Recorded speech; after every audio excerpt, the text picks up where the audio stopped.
Welcome, everybody, to the B2B Community Builder Show. I am your host and Chief Executive Connector, Pablo Gonzalez. And today, as you are rolling into the show, I want you checking in here in the chat. Let me know where you're from. We are in episode 186, season 5 of the show. And this is a topic and a person that I am incredibly excited to talk about, because as we continue to build upon our thesis of the importance of community, the thing that gets more and more crucial to it working, to, companies being built the right way, is the idea of a world-class company culture. So we have reached out to a person who I think is a world-class integrator, an absolute champion for culture and for building a talent destination. She is a sneaky good content host, like co-host, content driver, content creator. She's a LinkedIn celebrity. I think that she is going to be in the Hall of Fame of COOs of this generation, in the Mount Rushmore, right? Like the top 5 operators of our generation. I can't wait to read the book when she writes all about this thing. She's the COO and partner at Refine Labs. Megan Bowen, welcome to the show. Oh my gosh, Pablo, I need to have you do all of my introductions. Thank you so much. That was amazing. I'm super happy to be here. And I feel like everything we're going to talk about today is right in line with your area of expertise, right? Creating community at all levels, your company, externally, with your customers. And so a lot of great topics for us to cover today. Yeah. It's I'm super pumped to talk about it. I love what you have pioneered in the field of like doing all this stuff. And I agree with you, right? Like the more I used to think of community as an outward thing looking from the company, right? But the more I look at it, the more it makes sense that community starts inward. It starts with the team that you have on board. It has the culture that you have on board. And then at that point, it can really, really scale if you have the right ingredients. And right now we got the right ingredients showing up to the show. We got Lee Bishop in the chat already saying, hello, welcome back. Hi, Megan. He is the MVP of the Not Your Average Investor Show community, becoming the MVP of this community, which is the other show I have. Ashley Sava's checking in. She says, can't wait to hear what you have to say, Megan. Actually, I can't wait to hear from you. I hope that you use the Q&A, ask some questions. Scott Marker, I think we all know and love Scott. We all know Scott. We all know Scott, stalwart of the Demand Gen Live community, a guy that I met through Peak Community, got a really compelling book coming out about how sales needs to change and how he's going to help everybody. Mike Hines, who's another stalwart here in our community. He's a great business coach out here doing really amazing things, combining psychology and leadership. Super pumped to have you. This is an interactive show. I want you to be part of the conversation. I want you to check in. Right after the show, we're going to roll right into our relationship-driven growth strategy sessions. And without further ado, Megan, I am a sucker for hook points, right? Like I love when somebody coins something so perfectly that it makes me stop the way that I'm moving, look over and go check it out. When you came out with the Talent Destination podcast and you coined this term of talent destination, it immediately registered for me and I was really fascinated by it. So I guess in your own words, what is a talent destination and why do we need to care about it? Thank you for that great tee up. And so it's one of my favorite topics. It's one of the most creative phrases that I've coined. So I love the talent destination phrase, but really I want to walk through the 10 ingredients, but I also want to give everyone a little bit of insight into sort of my personal history and context of how I came to have this perspective, right? And to coin this phrase and to codify what it means to be a talent destination. And so I grew up in the New York City startup scene and was at a ton of different startups, ZocDoc and Grubhub and Managed by Q. I was part of IPOs and acquisitions and the highs and the lows of the startup life, right? And I was part of, companies that were doing great things. And I also had experiences that were not great, right? And it really led me, especially upon reflection, to really identify, wow, what were the conditions that existed where I was able to do my best work and where I was able to witness other people doing their best work, right? And then what are experiences that I had that completely killed my spirit or completely surfaced how I was not aligned with the company that I was at and needed to find my next chapter, right? So all of those personal experiences over the course of a 17-year career. And after I had left my last company, it was June of 2020, beginning of the pandemic. I basically, in my head, I said, I want to create companies that create the conditions for people to do the best work of their lives. I can't continue to work at companies where I am witnessing or a part of these conditions that create subpar, companies, or that have a negative impact on employees' well-being, or that aren't really customer first. And so it was all of my lived experiences where I was like, I clearly know what I need to create and what I need to avoid.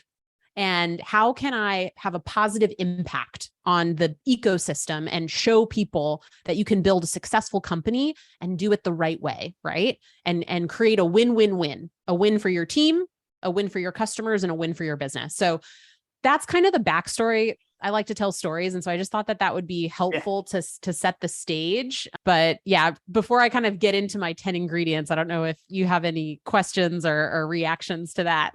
Yeah, I would love to. That's a great story of purpose, right? I would love to know if there was there a moment there where was it moving towards joy or away from pain? Like, was there a moment in your career where you're like, enough, like it's not worth working like this for me, so I don't want to do it for somebody else? Or was it a moment where you're like, I'm never going to make money if I'm stuck in this like hamster wheel of a crappy company, right? Like what was the, I guess what was there like a major impetus that really made you draw the line?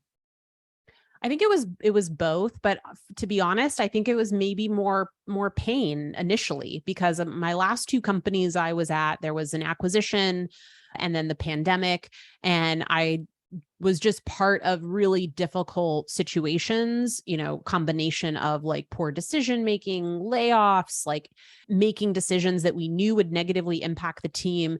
And like my heart couldn't take it anymore. And so there was definitely that element. What was interesting though, is when I was in those situations and when I was asserting a different point of view about how we could have tackled something differently or how we should be prioritizing certain things, I wasn't seeing as much open-mindedness as I needed to effectively get it done. And a lot of resistance that what I was suggesting, although was good for the team or good for the customer, would have a negative impact on the bottom line. And so I was realizing I wasn't able to, either wasn't in the right environment or I hadn't been able to articulate compelling enough an argument for them to listen to me and for them to take a different approach. And then I just felt in my head, like, why is no one doing this? Like, okay, I want to prove that it can be done. So then it became like me needing to prove something, right? And to say, okay, like I can do this. I can figure this out. I can build my own business. I can show people that I can do it bootstrapped and that I can, put my people first and my customers next. At the time, Chris happened to, reach out, and him and I had been building a relationship, and him and I shared a lot of these same values and experiences. So we decided to team up and do it together. Right before then, my original plan was to just start my own company, and doing it with Chris has been amazing, because look at what we've been able to do with Refine Labs and look at the impact that we've been able to have. So I'm really glad I made that decision. Yeah. I'm pretty impressed with what y'all have done. If you haven't noticed, right? Like this growing beyond 100 employees in under 3 years. I won't shut up about it, right? Like this idea that you established a minimum salary of 75K to me is like the ultimate entrepreneurial achievement that I've never heard anybody mirror. I think it's absolutely phenomenal, right? And your story of origin reminds me a lot of, I take a lot of solace in that journey, right? I take a lot of solace in the idea that you realize that there's something in the world that needs to exist, and you have an intuitive feeling / experiences that tell you that if nobody else is going to do it, I'm going to do it, and for me, it was this idea of how you can grow a company through community. For you, growing a company through, creating this like really attractive talent destination. It sounds a lot like the moment where I said, enough is enough. I'm going to go start my own thing kind of thing, and started iterating. Yep. Amazing that you found a great partner to do it with and be accompanied with. I think that's great. I would love to I don't want to keep teasing people. You got the Let's recipe. get into got, it. You Yeah. got the 10 steps. I mean, I got the list. Yeah. Do you want to read it? Do you want me to read it? And then we can riff on these? Yes. Why don't I go. riff on a few and like, Okay. why don't I do 2 or 3 at a time, provide a little extra context, and I'd love for Cool. you to weigh in. Yeah, sure. And then I think after we go through like all of these ideals, I'd love to like have a little like real talk segment. Yeah, Because please. a lot of this is aspirational, and I won't be, I'll be the first to say that even at Refine Labs, we're not doing all 10 of these as good as we can, right? And so this is the aspirational list, and then we can have a little bit of real talk of how some of it's challenging and how it takes time to build into these things. Like I said, I think you're an underrated content host. By all means, take it charge here. Take it away. Go. So the first 3, I think, really anchor in what I talk about a lot, which is psychological safety. So the first 3 ingredients: a place where I can show up as my true self and be accepted for who I am. Number 2, a place where I feel like I can express my true opinion and engage in respectful disagreement. And 3, a place that prioritizes my well-being and embraces flexibility in when and how I work. So all of these 3 things are really centered on the individual, right? And so how am I creating the conditions where people can genuinely show up as their authentic self, that you can have debate, that people feel willing to express their opinion, to make a mistake, and that you're creating an environment where people can achieve outcomes while maintaining a level of flexibility, right? And so I think these 3 in particular, we've actually done really well at Refine Labs, and it goes such a long way. I do not believe a company is a family. Like, no. But a company is a high-performing team. It is a community. It doesn't mean you can't create really strong bonds, right? But there's also an expectation that needs to be met. And so these 3 sort of components, I think, really hit on what people expect now. People demand this. And if you're not willing to create the conditions for these things, you're going to have a hard time attracting and retaining great talent. Yeah, totally. Listen, to me, the thing that sticks out the most when I dive through these 10 commandments, these 10 rules, right, is that they fit very neatly into your 5 keys for creating conditions for people to do the best work in their life, right? Like I would put these 3 under point number 2, which is the psychological safety and trust. Absolutely. I think of this stuff, and I think of the idea that it is always better to be playing offense than to be playing defense.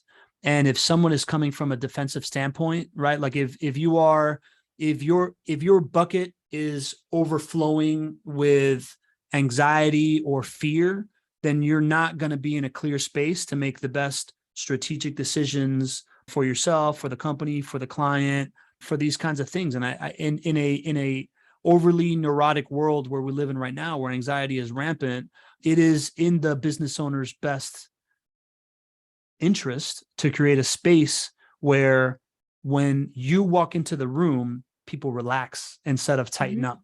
Yep. And that was made really clear by my wife when she first mentioned that about her boss. I was like, that's exactly who I want to be. Is that kind of where you're at? Do you have a different take on that?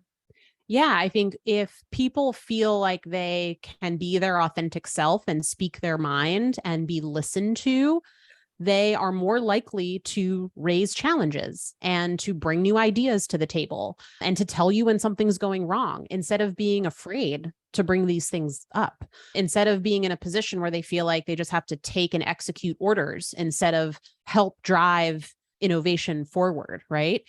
And so it's crucial. It's crucial. And psychological safety it's very difficult to establish and it's difficult to maintain. And it requires like an ongoing commitment to making sure that you are continuously checking in with your team to identify if there are problems that need to be solved, to like nurture and maintain that. So it's not a one and done, but it's crucial. Like I had those experiences where one of the values was speak up. I spoke up. Leadership didn't like what I had to say. I said, what? I'm speaking up. And they're like, that one doesn't apply to you. And I'm like, okay. I'm out of here. I made the decision that day that I was leaving, right? Like, I'm not going to stay in a place that doesn't want to hear what I have to say. And I'm not the only one that feels that way.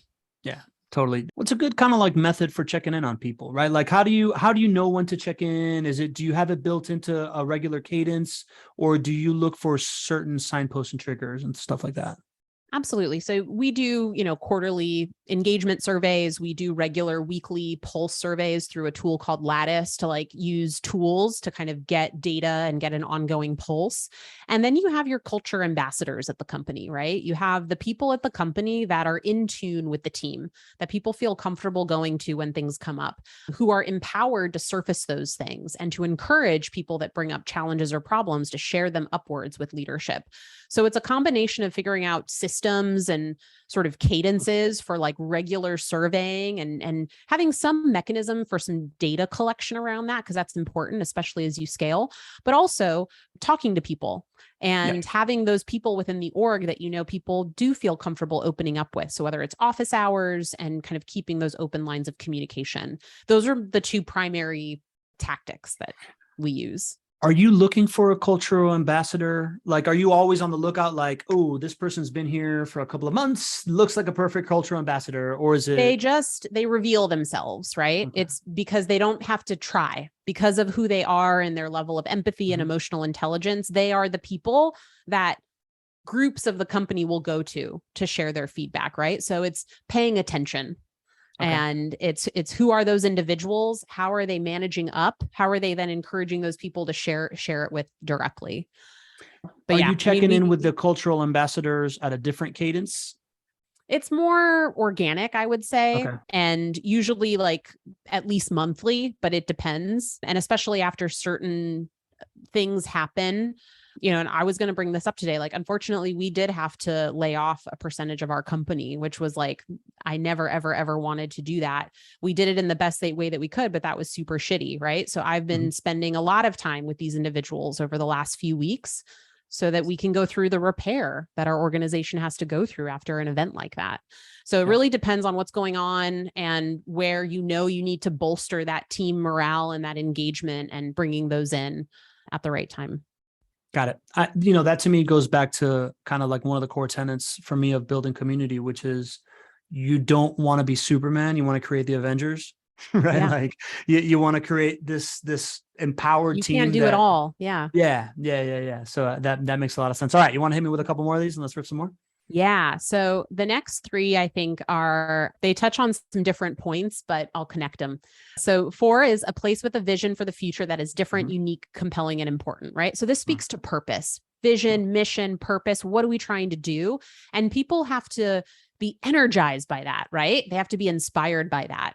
So you have to be solving an important problem. You have to be, building a new category. You have to be, focused on improving something. And everyone is passionate about different things, right? So there's no right or wrong. It's just you have to be connected to that. The next one is providing time and space to be creative, explore, and try new things. And this has been some of the coolest things that we've seen at the company. We're all about how do we create the conditions for innovation, right? Beyond Chris and myself, what are we doing so that everyone on the team can be pushing our vision and our mission forward? And really what that means is creating its talent density. It's how do you bring super smart people together that are going to push each other to think better and differently? And how are you giving them time and space and autonomy to be creative and to bring new ideas to the table? I think there's a lot of power behind that.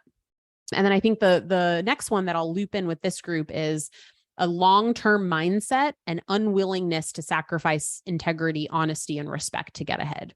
That's kind of like table stakes, but I've been in organizations where I felt that I would have had to compromise my integrity. I was unwilling to do so. Right.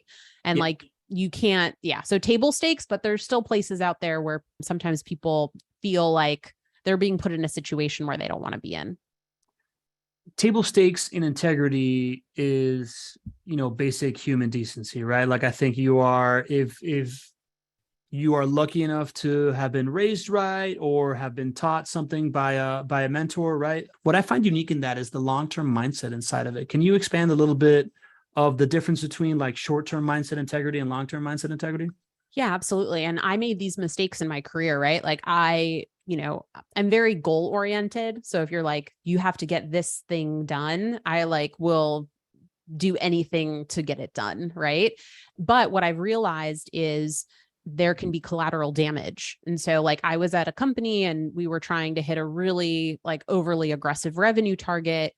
And I ended up hitting the target, but I created like destruction in my wake doing so. Right. So it's like, okay, we hit the Q2 number. Yay. You told me I needed to hit this goal. I hit this goal.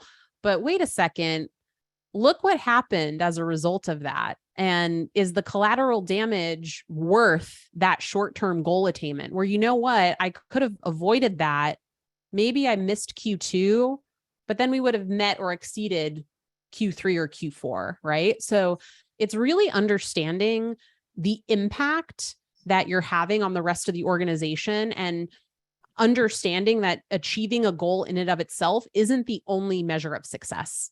How you achieve that goal and how everyone feels along the journey is just as important. And if it takes longer to get somewhere, but everyone is feeling good about the process, that's probably the better path. And the only reason I learned that was because I succumbed to the pressure of trying to hit a goal and kind of was like, whatever it takes, right? The ends justifies the means. And I'll never make that mistake again.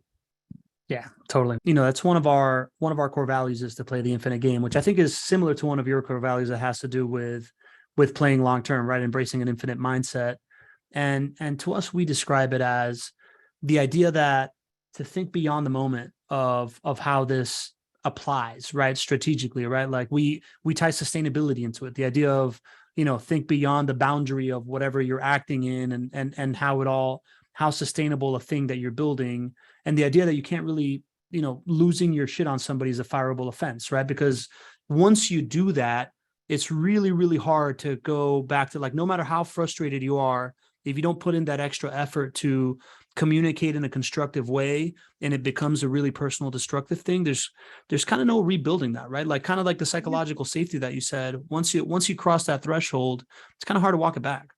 It's true. And I think that in any relationship, a lot of things can be repaired, right?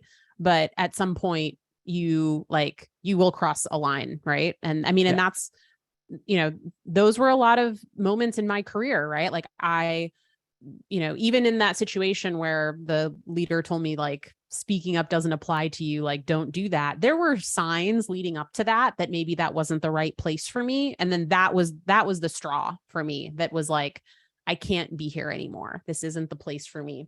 Despite me learning a ton and meeting some great people, it doesn't discount the experience that I had there or the impact, but that's my sign, not in the right place, right? And when you think about high performing individuals, all of these things are touching on elements of a work environment that bring the best out in people. And the best people are going to seek those out. They're going to avoid places that are not meeting those needs. So it not only is it good for the people, but it's a strategic lever for your company to grow, right? So like it hits all of the angles. This isn't just like, oh, do these nice things for these people, right? It's like, no, this is how you can actually build a super successful business. Correct. The sustainability of the momentum becomes real, right? Like it becomes that flywheel effect. The one thing I want to hit on before we move on to the next ones is this idea of like a place with a vision for the future that is different, unique, and compelling and important. Man, the idea of being a bat signal for the things that you want to attract and like making sure that thing shines really, really bright and how being different is so much easier to attract than trying to be better or worse, right? Than to play the comparison game. I think very early on, I realized that you were a category nerd, like a category design nerd too, right? Like, oh yeah, which I love me some Christopher Lochhead. Yeah, which fully culminated in that interview that you and Chris had with Christopher Lochhead, right? But like early on, I remember you had Lochhead on your first customer playbook. success.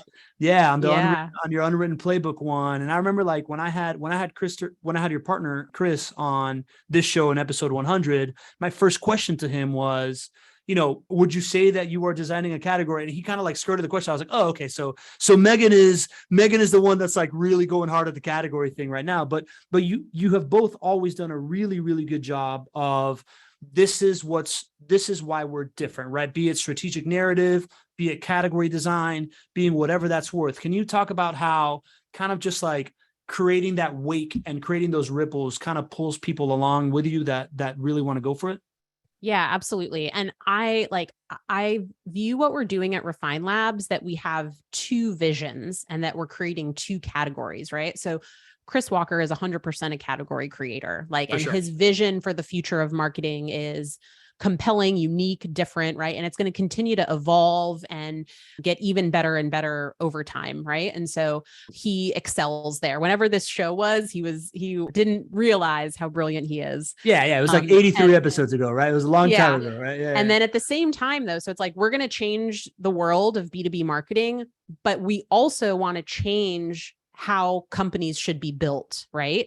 So it's this dual vision and actually show people that, thinking about building your company in the lens of creating a talent destination is a completely different and strategic way of company building that hasn't really existed before, right? So we're kind of disrupting it on both avenues. And frankly, Chris is very integrated into both, right? He's obviously the marketer and sort of leads that particular vision. And with my own passion on company building, I lean into talent destination and we leverage those strengths in our partnership to kind of get both messages out into the market. And both are important, right? To attract the type of marketers we want to the company. Chris's, marketing category evangelism is a critical ingredient, to attracting the right talent to our talent destination. So it all plays together. Yeah, it's cool. I something about the category language is just like, it has always spoken to me, right? Like I feel like the people that, not everybody that thinks that they're different thinks that they're extraordinary, but everybody that's extraordinary thinks that they're different, right? So I just think it's one of those very natural things that when you see it in the ecosystem and then you read Play Bigger, you can never unsee it kind of thing. And it was really clear to me that from the beginning, that's what was happening at Refine Labs.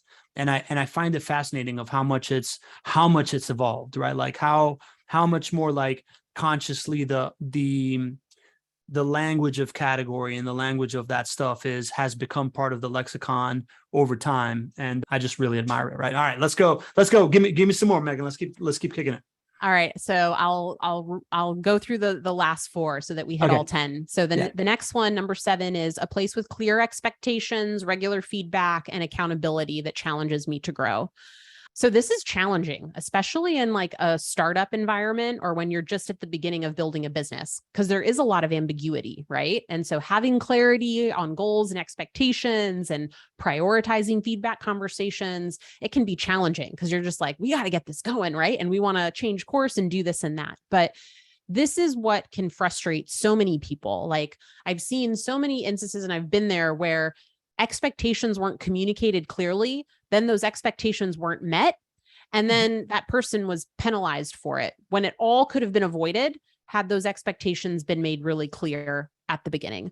Feedback is crucial. I can't tell you how many conversations I've had with leaders over the years where they're expressing a challenge they're having with someone, and I'm like, well, have you told them this?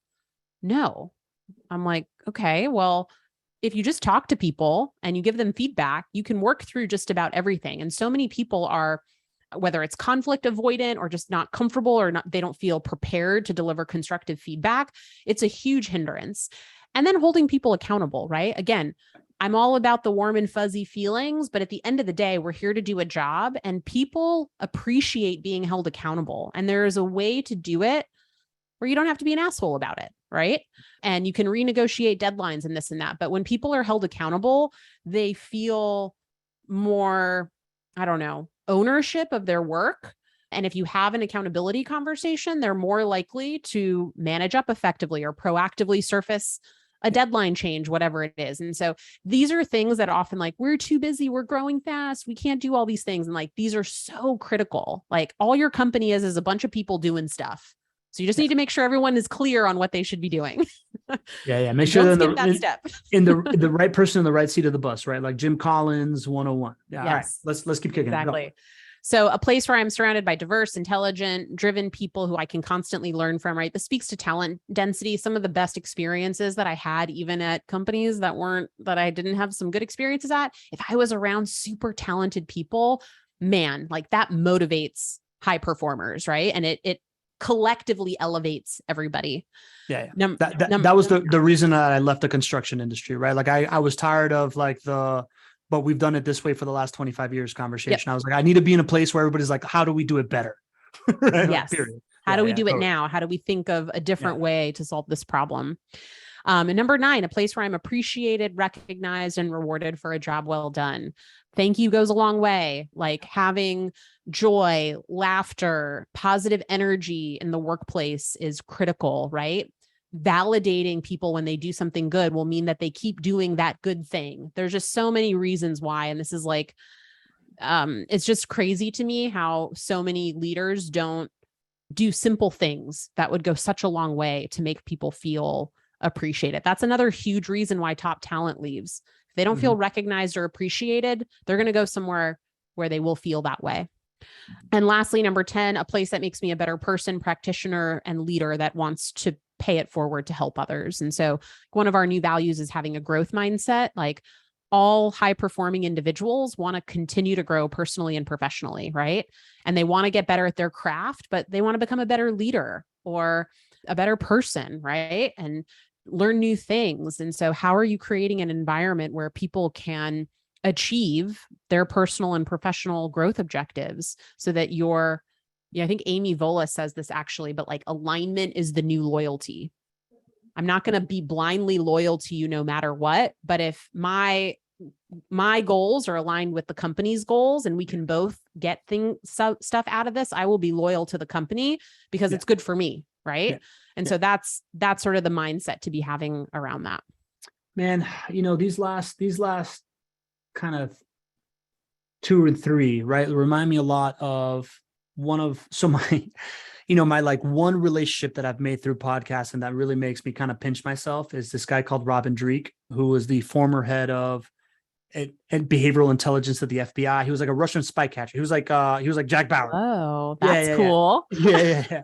And he wrote this book about, he wrote 2 books, one called The Code of Trust and the other one about sizing people up. And it was literally his methods to recruit Russian spies and get him to trust him. Right. And it essentially goes like this: approach somebody with curiosity instead of judgment, acknowledge the things that they believe in, that you believe in as well, create alignment around the things that you can both believe in and offer options to do it together, right? To help each other in the things that you both earnestly believe in and keep showing up. Right. And to me, when I read that, I'm like, man, if that's how you recruit spies, right? Like it's everything that you're saying, right? It's like acknowledge people for everybody has something that is a truth, right? Like there's this quote called by Ralph Waldo Emerson: every man I meet is in some way my superior, and in that I can learn from them, right? Like that was the way I used to start my first 100 or so episodes of my podcast, because everybody has something valuable. And if you do a good job at acknowledging that value in people and really accentuating that value and putting it on a pedestal and saying, I want to align with this thing, it is a way of just stacking up talent around you and getting people on a mission together, right? Where they all feel like they have a role and feel useful. And I feel like in these 10 commandments of the talent destination recipe, right? I keep calling it like the 10 commandments of culture. It's kind of that, right? Like it's this just proven making win-wins happen for people and enabling them instead of trying to tell them who to be, try to help them be the best version of themselves. And I think it's amazing.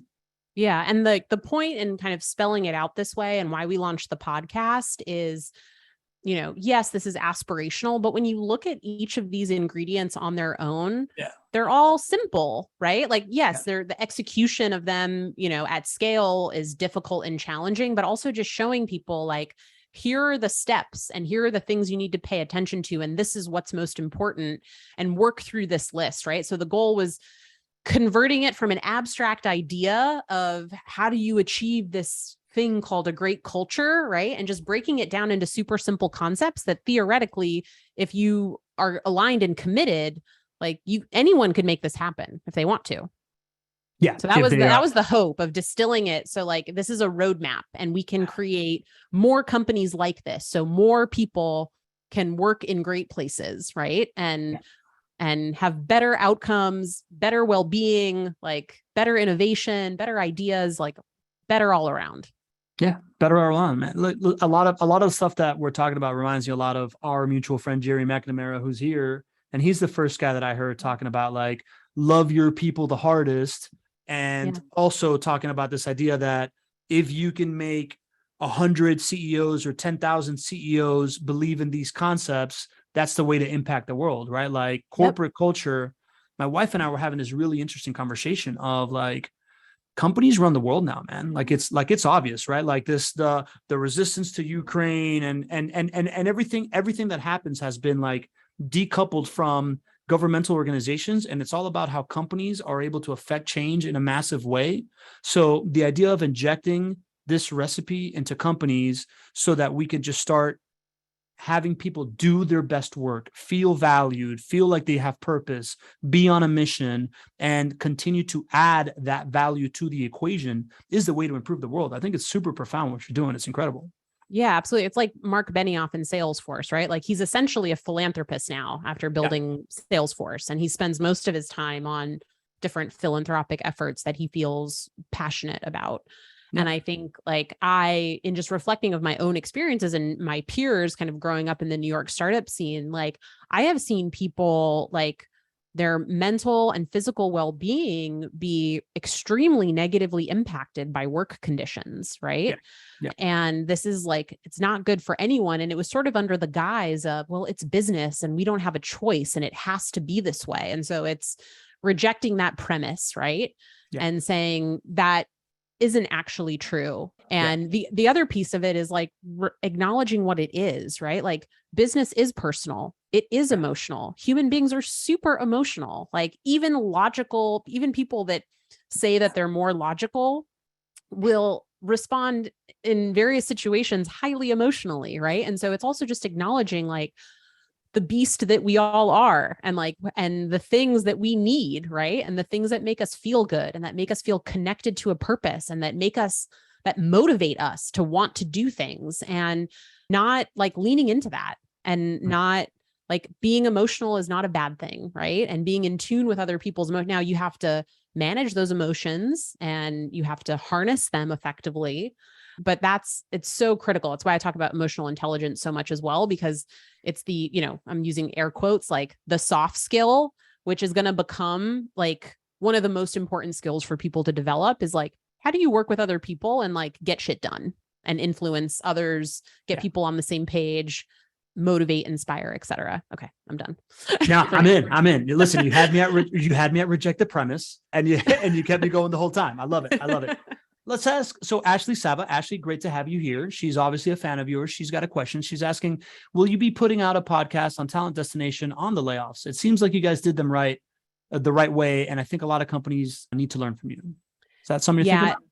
It is our intention to do that. We actually took a hiatus from the podcast for a few weeks. We're going to be re-kicking things off this week, but just with everything going on, we just felt like it was respectful to just take a break for about a month before we resumed. So our plan is to do that over the next couple of months, to talk about how we approached it, how we made the decisions, what the impact was. The team is still in touch with all of our awesome teammates that we had to say goodbye to. We hope that we'll be able to welcome them back one day. And it goes back to like, this is a business, not a family, right? Like the business necessitated this decision. We did lots of things to try to avoid it.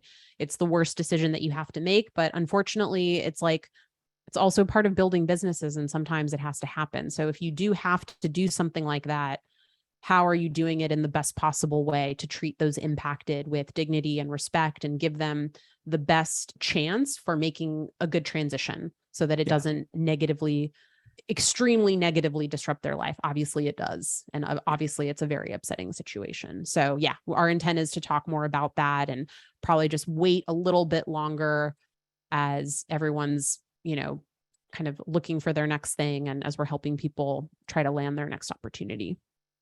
Cool. Yeah, that's the right way to do it, right? Like it reminds me of my first job as I graduated out of like a executive and training program for a Fortune 500 company. And by the time I was like 25, I was running Orange County, and like December 6th, 2007, right? It's in construction. So the world is ending. And I had to lay off like 40 people to start in December. And it was like just like a group layoff, totally impersonal, like, yeah, you're cut, your number's up. And that was one of the first kind of like telltale signs of this corporate America thing isn't really my thing. You know what I would love to talk to you about though, Megan, is this idea that we definitely connected on the fact that we believe in team above everything else, right? Like it is the nucleus that drives the engine. There is no better way to grow a business than the idea that everybody that interacts with your company has a great experience, right? I love going to In-N-Out because everybody's super happy. Yep. So, but you can't do that unless you know how to drive enough revenue to be able to take care of people, right? Because like attracting people on a mission will stop being in their best interest if it doesn't at some point allow them to Can't afford compensate their them life. effectively. Yeah. Compensate them effectively. Yeah. You want to talk a Yeah. little bit about that? Yeah. And I think that's really gets to the root of like the difference between a business and a family, right? Like the underlying premise is that you have built a profitable, sustainable, growing business that will appropriately compensate people. And not only are you meeting, people's financial needs and financial motivation, you think of like Maslow's hierarchy of needs, right? We're covering your basics of what you need to survive, and food and shelter and peace of mind. And then you want to start tapping into, the higher rungs on that pyramid, right? That are tapping into purpose and self-actualization and mastery and all of those things. But if you can't get the basics, none of that other stuff matters, right? And so it goes back to like, you have to have a sound business model. You have to be able to attract customers. You have to be able to retain customers. You have to be able to expand customers. You have to have a product or service that the market actually wants and needs and that are willing to pay for. You need to be smart enough to pivot your strategy over time to the changing market conditions that are happening constantly. And so like that is a prerequisite to all of the ingredients that go into a talent destination.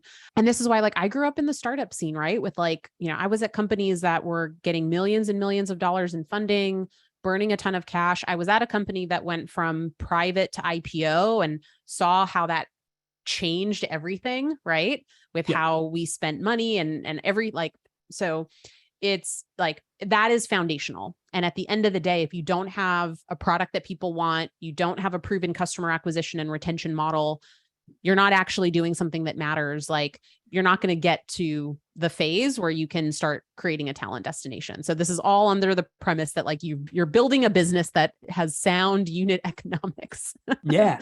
And listen, you kind of have I'm going to fast forward to these like 5 keys of bringing it all together, right? Like you talk about how people success equals customer success equal company success, but like the 5 keys of bringing it all together are to clearly define your ideal customer profile and journey, to be methodical and thoughtful about goal setting, right? That's the clarity thing.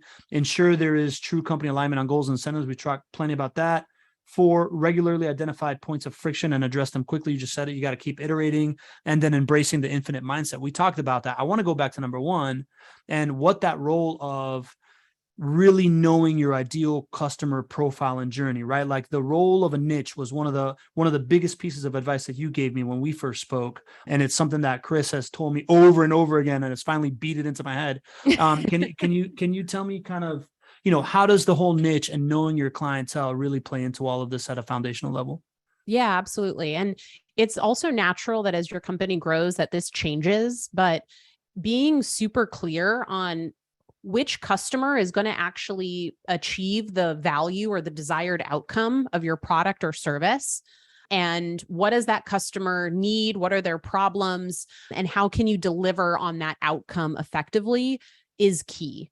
I grew up in customer success, and so I know how painful it is to bring on a customer that is not a good fit, where you have to fight from day one. Their churn is inevitable, right? And it creates negative feelings all around. And so this is really just sort of like back to basics, right? This is like basic go-to-market strategy of what problem are we solving?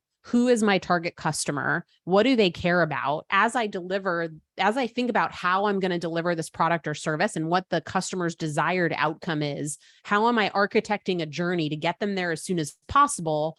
And also, ideally, surprising and delighting them along the way, right? So that they get what they want and they enjoyed the ride.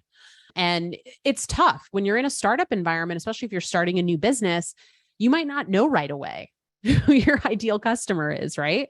So like this is not easy to do. And it does take a lot of trial and error initially. And then you often will find your fit, your niche, and you can start to, acquire more customers in that niche and serve them well. But then often things will change. Like our ICP at Refine Labs has evolved a lot from when Chris was just doing consulting to where we are today. And I expect it's going to continue to evolve as we go forward. The key is at the stage that you're in, are you making it a priority to get clarity on this? How are you designing your service delivery, your product, whatever it is, to meet that? And then how are you staying alert to markets conditions changing and when you might need to revisit your ICP and then make the appropriate changes in your marketing, your sales, and your customer success strategy? So it's normal for this to change. This is not a set it and forget it, but that clarity is really key. And so, yeah.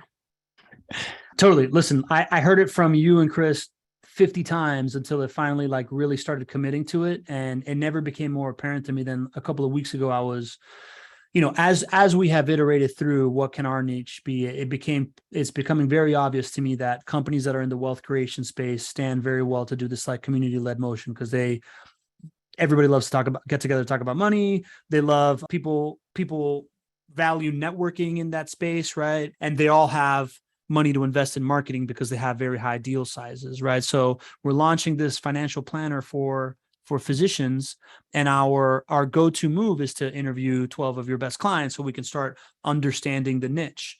And after talking to 12 physicians about how they all feel broke for the same reasons and they've all had the same life and all this stuff, and then interviewing my client and just like hitting him out of left field with different questions, just like, what's changed in physicians' lives in the last 5 years? What is their biggest fear in life? What are they struggling with that nobody knows? And his knowledge of that made it so clear that it becomes this compounding effect that shortens sales cycles, that adds to like initial contract price of people trusting you and investing with you. And all, that to me means speed to revenue to compensation of your team, right? Like, so it got really, really clear for me. And it was after a lot of iteration, which is why I love talking about it. And if you don't mind, I would love to spend the next 10 minutes talking about my favorite thing. Is that cool? Yeah, let's do it. Awesome. All right. In 10 minutes, we're going to kick it into relationship-driven growth strategy sessions, right? This is when we do our best imitation of Demand Gen Live and show up with our best advice. And we got bullet points and stuff to talk about, and you can ask questions, and we're going to do that. But for right now, let's keep going on with Megan here. Megan, what does community have to do with, what has the role of community been in building a talent destination, in your own words? Yeah, absolutely. And so I think I have a few different perspectives on this, because I think that community is actually integrated into so many things that we're currently doing, both with how we're building our company, how we're creating a talent destination, how we're acquiring customers. And the reality is there's just so much overlap and like complementary sort of beautiful things happening as a result. So at the core of it, community to me is creating a space that people want to go to and want to actively engage themselves, right? Yes, you have community moderators and this and that, but there's this general authentic desire to gather a group of people that you can tell, right? You can tell a community where that exists because everyone just wants to be there and everyone is enjoying each other, versus some that may be a bit manufactured. And so I think what it comes down to is shared values and shared purpose. People will come together over shared values and shared purpose and want to spend time with individuals that they are inspired by, that they're motivated by, that they can dialogue with. And so when you think about how do you create a community or how do you build a community, it's not setting up a Slack channel, inviting some people to it. Like, you have to really think about, why are we here? How can I communicate why we're doing what we're doing, our vision, our mission, our purpose? How can I demonstrate my values and what's important to me and attract people that want that same thing or that feel that same way? And then how can I cultivate experiences that make people want to keep coming back, right? How do I create a forum where people can learn and ask questions? How do I create a forum where people can grow and achieve personal and professional development goals? And so when you think of community in that way, what it really is saying is, how do I effectively communicate a vision and my values? And how do I create a space for those that resonates with, to come interact and play? And at the core of it, that's what community is, right? So like, your company could be a community. Your company could host, events that have external communities. You could be part of a club or this and that, right? But like, that is what makes a great community. It's not forcing people together over something. Like, those inherent ingredients have to exist. You're the community expert though. So what do you think? I mean, listen, I'm curious of how you see it having affecting you, right? For me, from the outside in, I see you and Chris doing a weekly, or you did for a long, you had an epic run of weekly this, right? Like a Zoom webinar where your number one priority is to show up and add value to people that are seeking that value. Started off with him and doing it with another subject matter expert, and then evolved into you teeing him up with some, like, with bullet points that he had, moderating the conversation, seeing you moderate it in a way that made everybody feel super welcome, right? Like, I saw you from the beginning very deliberately creating this like inclusive environment where you would say, this is one of my favorite people, and oh, it's so good to see you again, right? Like to me, the deliberate energy of making people feel valued for being there, and whatever the contribution was, making it clear that you saw value in it and you highlighted that, was when I'm like, all right, man, Megan really knows what she's doing here. So as I see that happening, right? Like, it's very similar to the experience that we had with the Not Your Average Investor show, which is the thesis of everything that we do in my company.